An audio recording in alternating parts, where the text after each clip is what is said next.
नमस्कार दोस्तों। साल दर साल ऐसे ही गुजरता चला जा रहा। आज हम 2020 के अंतिम महीने में हैं। अगर मैं कहूं तो 30 दिसंबर 2022 है आज।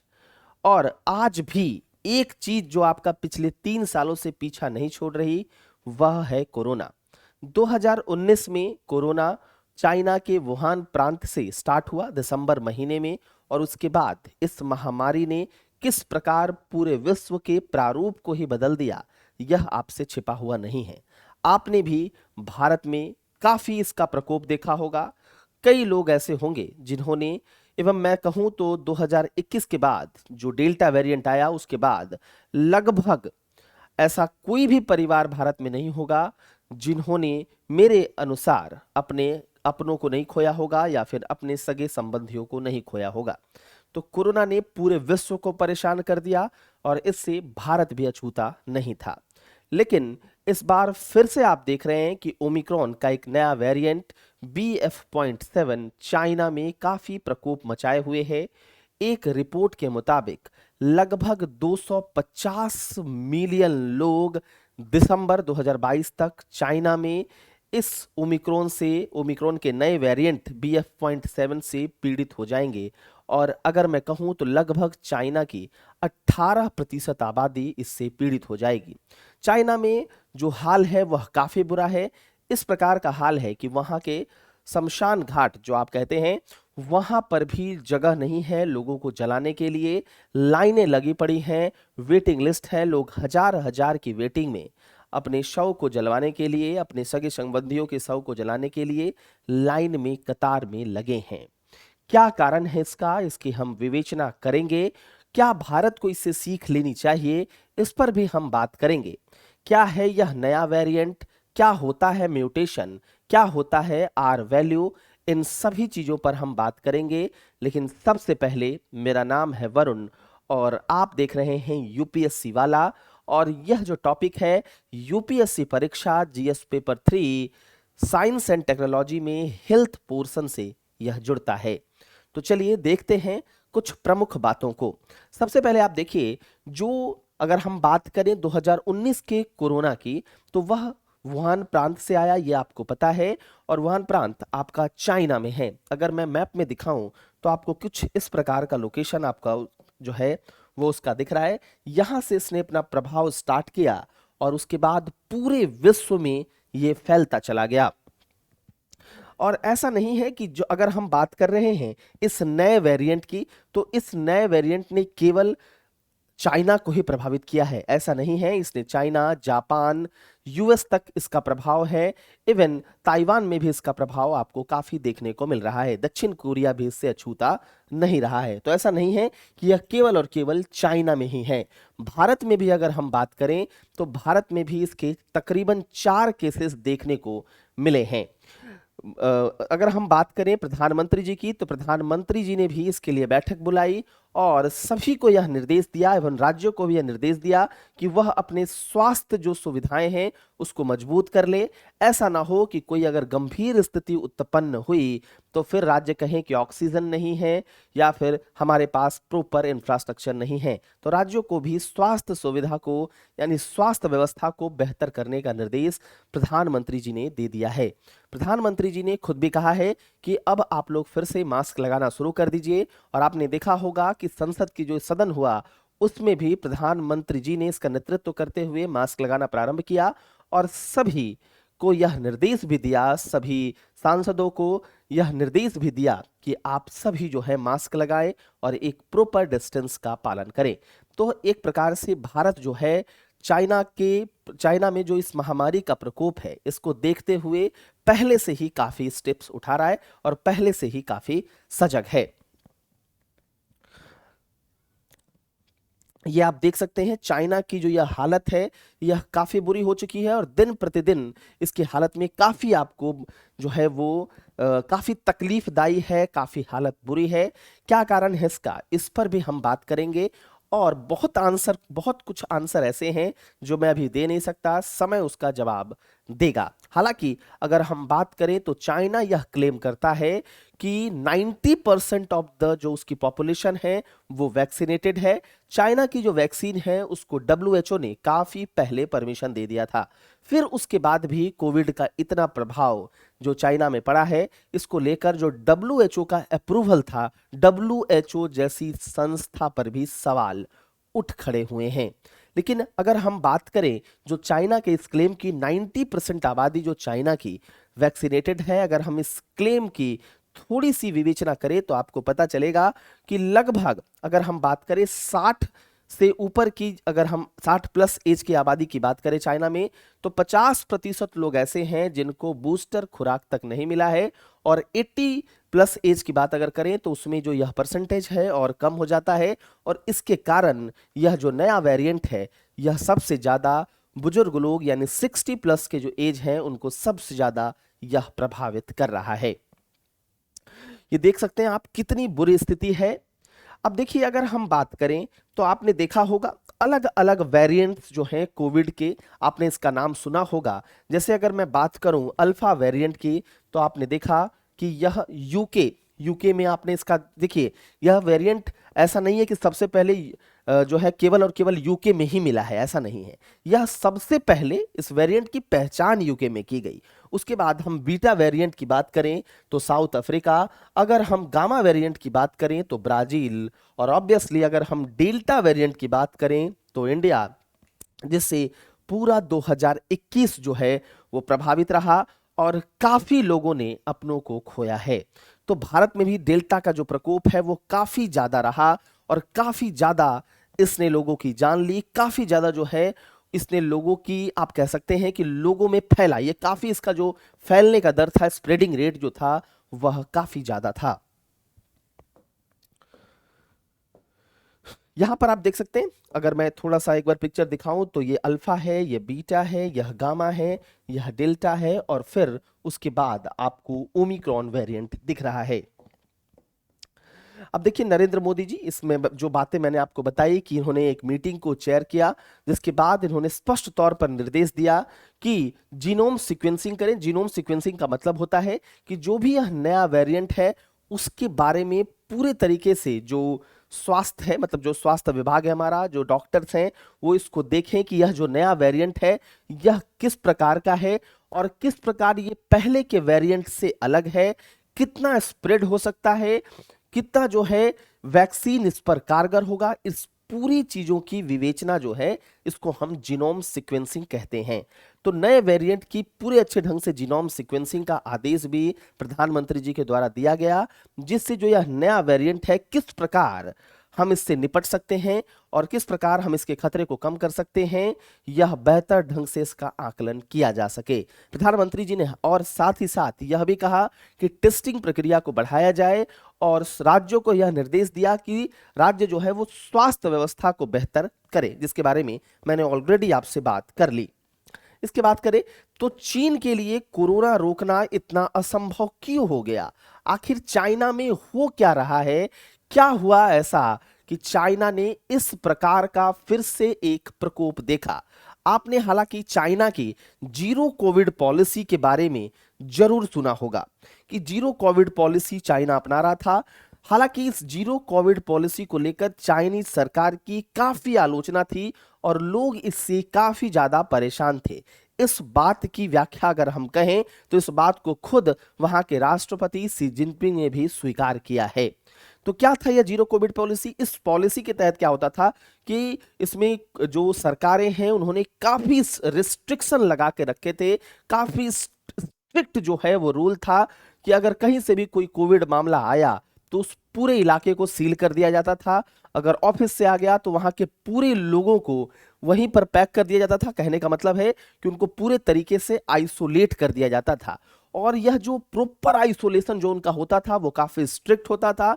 और इस कारण यह भी कारण माना जाता है कि वैक्सीन के बाद भी इवन जिनको कोरोना हो चुका था उस उन व्यक्तियों को के अंदर भी क्या हुआ, इम्यूनिटी इसके कारण डेवलप नहीं हुआ, क्योंकि जो यह आइसोलेशन था वो काफी स्ट्रिक्ट था, जो रूल्स थे वो काफी स्ट्रिक्ट थे, बहुत आप बड़े बड़े ग्रुपिंग्स में नहीं रह सकते थे। तो यह जो पॉलिसी है यह जीरो कोविड पॉलिसी है। लेकिन क्या हुआ अचानक कि दिसंबर के महीने में कोविड जो है वो अचानक से चाइना में इतना अपना जो है प्रकोप मचाने लगा। इसके पीछे के कारण को समझते हैं अगर, तो हमको जाना पड़ेगा नवंबर महीने में। बात है नवंबर महीने में 24 से लेकर 24 नवंबर, एग्जैक्ट डेट तो याद नहीं, लेकिन अराउंड 24 नवंबर की अखबार मैंने पढ़ा कि वहां पर एक बिल्डिंग में आग लग गई और वहां लगभग 10 लोगों की जान चली गई। और 10 लोगों की जान जाने के पीछे जो कारण माना जाता है वह जीरो कोविड पॉलिसी को माना जाता है, क्योंकि वहां पर इतना ज्यादा रेस्ट्रिक्शंस हैं कि जो लोग आग बुझाने वाले थे उनके आने में भी 3 से 4 घंटे का समय लग गया, और जिसके कारण वहां पर 10 से ज्यादा लोग घायल हो गए और 10 लोग के करीब लोगों की जान चली गई। और उसके बाद यह नारा बार बार आने लगा, say no to zero Covid policy. और फिर चाइना ने, जिसके कारण इस पॉलिसी में थोड़ी सी ढिलाई बरती। और यही देखिए, इंडियन एक्सप्रेस की एक अखबार ने इसी बात को कहा है कि China estimates Covid surge infection infected 37 million people in a day. एक दिन में 37 मिलियन पीपल को कोविड इफेक्ट कर रहा है। इसके पीछे का कारण इंडियन एक्सप्रेस अखबार की तरफ से यही है कि Beijing Swift dismantling of Covid zero restrictions, मतलब ये कोविड जीरो रेस्ट्रिक्शंस में थोड़ी ढिलाई ने 37 मिलियन लोग एक दिन में इसके कारण कोविड से पीड़ित हो गए। तो आप समझ सकते हैं कि जीरो कोविड पॉलिसी ने कुछ अच्छा काम भी किया था, लेकिन इसने यह चीज डेवलप कर दी कि लोगों के अंदर इम्यूनिटी ही नहीं डेवलप हो पाई और वैक्सीन भी इनका जो है वो कारगर नहीं रहा। इवन ये भारत की वैक्सीन तक को नहीं मानते थे, लेकिन अब चाइना ने यह डिक्लेयर किया है कि वह जर्मनी से कुछ वैक्सीन्स को आयात करेगा। लेकिन फिर भी इतनी बड़ी आबादी है, 1.4 बिलियन लोग यहाँ हैं, तो इतनी बड़ी आबादी को वैक्सीनेट करने में महीनों का समय लग जाएगा। अब थोड़ी सी हम बात करते हैं, हम हालांकि इस वेरिएंट की भी थोड़ी सी चर्चा कर लेते हैं कि यह वेरिएंट क्या है, इसके बारे में भी हम थोड़ी बात कर लेते हैं। अगर हम बात करें कि देखिए, जो इनिशियल जो कोरोना के स्ट्रेन्स थे उसकी अगर आर वैल्यू का मतलब होता है कितने लोगों में स्प्रेड हो सकता है, तो वह 2 से 3 थी। ओमिक्रॉन वेरिएंट की जो आर वैल्यू थी वो 11 थी, मतलब यह एक बार होने के बाद एक व्यक्ति को हो गया तो उससे 11 व्यक्तियों तक फैल सकता था। और अगर हम इस BF.7 की बात करें तो इसकी जो आर वैल्यू है वह 16 है। और माना जाता है कि अगर किसी ने वैक्सीन भी ले लिया है या फिर अगर किसी को कोरोना हुआ था तो उसके अंदर भी एंटीबॉडीज डेवलप हो गई है, उसके बाद भी यह जो BF.7 है उस व्यक्ति को हो सकता है और उस व्यक्ति पर अटैक कर सकता है। तो इस कारण से ही यह खतरनाक सिद्ध हो जाता है। अगर हम बात करें तो यह वेरिएंट क्या है, जैसा कि मैंने आपको बताया कि अगर हम बात करें तो ओमिक्रॉन की ही अगर हम बात करें तो ओमिक्रॉन के 500 लगभग सब वेरिएंट हैं जो आपको कहीं ना कहीं दिखाई पड़ते हैं। तो चाइना का जो BF.7 है यह भी ओमिक्रॉन का ही एक सब वेरिएंट है, इस पर हमने ऑलरेडी बात कर ली है। ठीक है, BF.7 की अगर हम बात करें तो यह BA.5.2.1.7 जो किससे इन्वॉल्व हुआ था, BA.5 सब वेरिएंट से। ठीक है, BA.5 सब वेरिएंट से, जो ओमिक्रॉन का BA.5 सब वेरिएंट था उससे इवॉल्व हुआ था ये BA.5.2.1.7, और इसी को कहा जाता है BF.7। तो ये ओमिक्रॉन का सब वेरिएंट है एक BA.5 और उसी BA.5 का ये है वेरिएंट। ठीक है, और उसी को कहा जाता है BF.7, यह बिल्कुल याद रखिएगा। और जैसा मैंने आपको बताया कि यह यूनिक नहीं है केवल और केवल चाइना में, इसका प्रभाव जो है जैसा मैंने आपको बताया यूएस में भी देखने को मिलता है और इसका प्रभाव आपको यूके में भी देखने को मिलता है, साउथ कोरिया, जापान, ताइवान, इन सब जगहों पर भी इसका प्रभाव आपको देखने को मिलता है। ठीक है, जब भी कोई वायरस म्यूटेट करता है यानी अपने आप को चेंज करता है, तो हम म्यूटेशन के बारे में भी थोड़ा सा आगे पढ़ेंगे। They create lineages and sub lineages like the main trunk of the SARS-CoV-2 tree sprouting branches and sub branches. तो जब भी कोई वायरस अपने आप को म्यूटेट करता है, जैसे मान लो आप सार्स कोविड 2 जो वायरस था जिससे कोविड हुआ, कोरोना जो है, उस कोरोना वायरस का नाम क्या है, सार्स कोविड 2, ठीक है। तो सार्स कोव 2 स्पेशली कहा जाओ तो सार्स कोव 2 के बहुत सारे ब्रांचेज हैं और सब ब्रांचेज हैं जिनके बारे में हम पढ़ते हैं कि ये इसका जो है वो सब वेरिएंट है, ये इसका वेरिएंट है, इस तरह की जो हम बातें करते हैं वो यहीं पर बातें बोल रहा है, जो थोड़ा सा टेक्निकल है। यहां पर एक जो शब्द है म्यूटेशन, थोड़ा सा हम म्यूटेशन के बारे में भी थोड़ी सी चर्चा कर लेंगे, ठीक है। देखिए, any change to the viral genetic sequence during this process is known as mutation. तो क्या करता है, जो वायरस होता है वो अपने जीन सीक्वेंस को ही चेंज कर लेता है, ठीक है। जैसे मान लो कि अब क्या होगा, वो अपने आप को और बेहतर बनाता है, आप कह सकते हैं वो अपने आप को के जीन सीक्वेंस को ही चेंज कर लेता है। जैसे आप देख रहे हैं कि भाई मान लेते हैं कि मैंने वैक्सीन लगवाई, तो अब क्या होगा, वायरस अपने आप को और जो है वो बेहतर बनाने का प्रयास करेगा, तो उसी को कहा जाता है म्यूटेशन। तो any change to the viral genetic sequence during this process is known as mutation, ठीक है, म्यूटेशन। अब देखिएगा क्या कैसे नया वेरिएंट जो है वो आता है।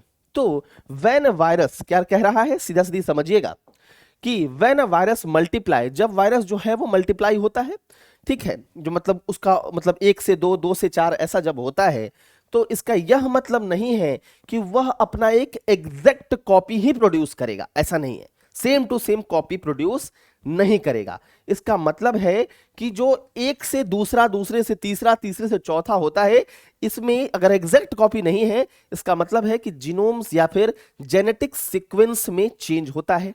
यही जीनोम सीक्वेंसिंग की बात प्रधानमंत्री जी भी कर रहे हैं कि भाई जीनोम सीक्वेंसिंग को हमको देखना पड़ेगा कि जो नया वायरस आ रहा है उसका जीनोम सीक्वेंसिंग किस प्रकार से है और यह किस प्रकार से लोगों को प्रभावित कर सकता है, ठीक है। तो वही बात यहां पर भी हो रहा है कि जब भी वायरस अपने आप को मल्टीप्लाई करता है तो उस समय ये एग्जैक्ट कॉपी नहीं होता, क्या होता है, अपने ये जो सीक्वेंस है इसको ये चेंज कर लेता है, जिसको आपने कहा कि जेनेटिक सीक्वेंस को ही ये बदल लेता है।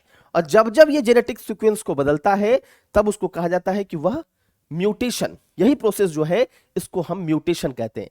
कि भाई चलो नया जो है, अब अगर ये वायरस था, अब इसने अपने अपना सीक्वेंस चेंज कर लिया, यानी नया जो वर्जन है वो अब उसका आ गया, म्यूटेशन हो गया उसमें, ठीक है, अपने आप को अपग्रेड कर लिया, अगर सामान्य भाषा में कहें तो।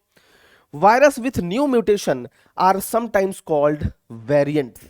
तो वायरस विथ न्यू म्यूटेशन, जब भी वायरस में नया म्यूटेशन आएगा, नया सीक्वेंसिंग आ जाएगा, तो उसी को हम कहते हैं वेरिएंट्स। जो हम कह रहे हैं ना कि ओमिक्रॉन ओमिक्रॉन BF.7 वेरिएंट, वो यही है, ठीक है। जब भी म्यूटेशन होगा तो उसको हम कहेंगे variants. When a new variant has different functional properties to the original virus and क्या हो जाएगा, becomes established in a population, it is called new strain. अब देखिएगा, जब यह वेरिएंट क्या हो जाए, जब यह वेरिएंट का जो फंक्शनल, जो उसका प्रॉपर्टीज है वो ओरिजिनल वाले से अलग हो जाए, ठीक है, क्योंकि इसने अपने आप को डेवलप किया है।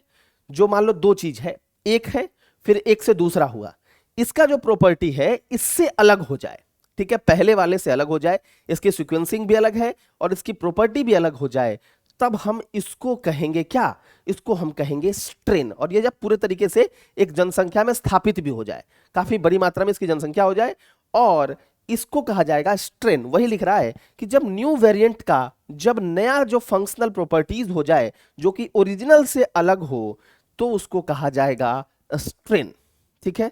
वही बात यहां पर कही जा रही है, ठीक है। अब देखिए यहां पर एक कहा जाता है कि जो BF.7 जो सब वेरिएंट है, ठीक है, BF.7 जो सब वेरिएंट है, उसका जो न्यूट्रलाइजेशन जो रेसिस्टेंस है वो कितना है, 4.4। न्यूट्रलाइजेशन रेसिस्टेंस का मतलब क्या है, हायर न्यूट्रलाइजेशन रेसिस्टेंस का मतलब है कि यह हायर पॉपुलेशन, मतलब ज्यादा से ज्यादा पॉपुलेशन तक ये स्प्रेड हो जाएगा और साथ ही साथ जो पहले वाले वायरस थे उसको रिप्लेस कर देगा, ठीक है। तो इसका जो न्यूट्रलाइजेशन रेजिस्टेंस है वो भी जो है 4.4 है, जिसके कारण ये ज्यादा से ज्यादा पॉपुलेशन तक अटैक करेगा और जो पहले वाले वायरस थे उसको रिप्लेस कर देगा, ठीक है।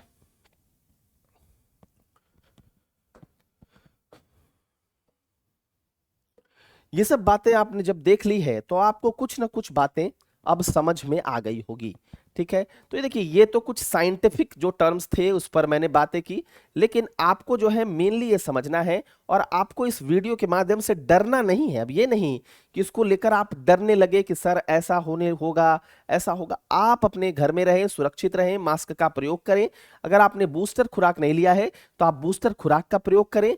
आपने अभी देखा कि निजल जो वैक्सीन है उसको भी परमिशन मिल गई है, तो बूस्टर डोज के रूप में आप उसका भी प्रयोग करें। घर में रहें, स्वस्थ रहें, यही जो है आप सबको मेरी मतलब आप सबके लिए मेरी दुआ है। Thank you.